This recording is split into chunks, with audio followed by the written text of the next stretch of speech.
Hey everybody, it's TJ with another trauma tidbit. Wanted to talk to you today about this book called Fostering Resilient Learners by Kristen Sowers of Pete Hall. It is fantastic. It's one of the top books I could recommend to any educator because it's not just chock full of information and content, but it also has tons of, like it says in the subtitle, strategies, actually really good strategies and activities you can do to not only foster resilience in the students that we serve, but also to assist with your own self care and just the way that you look at things and how to build relationships with the students that we serve.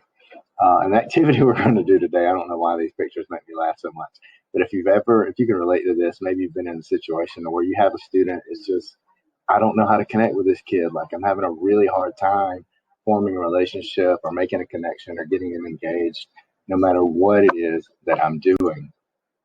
And that one of the activities in this book is really just a list of 9 questions that's good to use if you are struggling forming a relationship or making a connection with a student.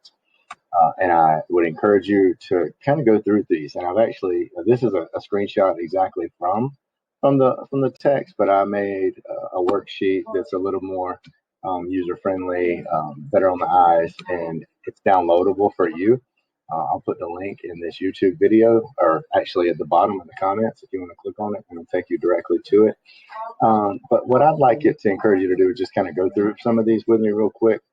And if you think about a kid that you're having a hard time engaging, because that's one things when we talk about all students and serving all students, we want to make sure that all students are engaged and all students feel welcome.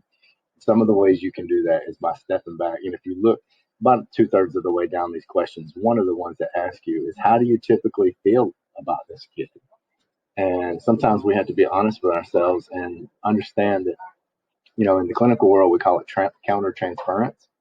When somebody that we're serving is triggering something in us, maybe they remind you of somebody in your past or in your life that brings you stress or has caused you harm in the past.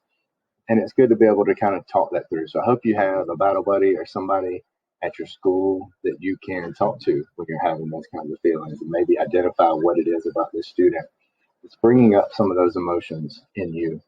And then step back and start from number one. What are the strengths of this student? And if you can identify what the kid is good at and maybe flip it from a negative to a positive and tie a job in your classroom.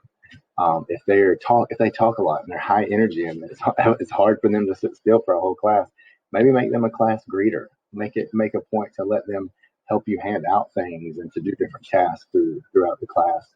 What interests this kid? As a social worker, as a clinician, I work with a lot of kids who love hip hop, and I do too. So I use that a lot in my groups.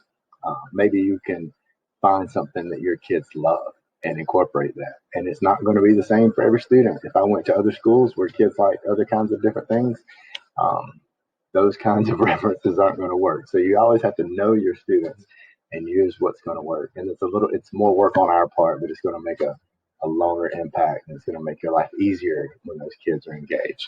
And you can walk through the rest of those and let me know if this works. If you like these, drop something in the comments or shoot me an email. I love hearing the feedback. But I hope this brings some value to you, and I'll get you out another one hopefully next week.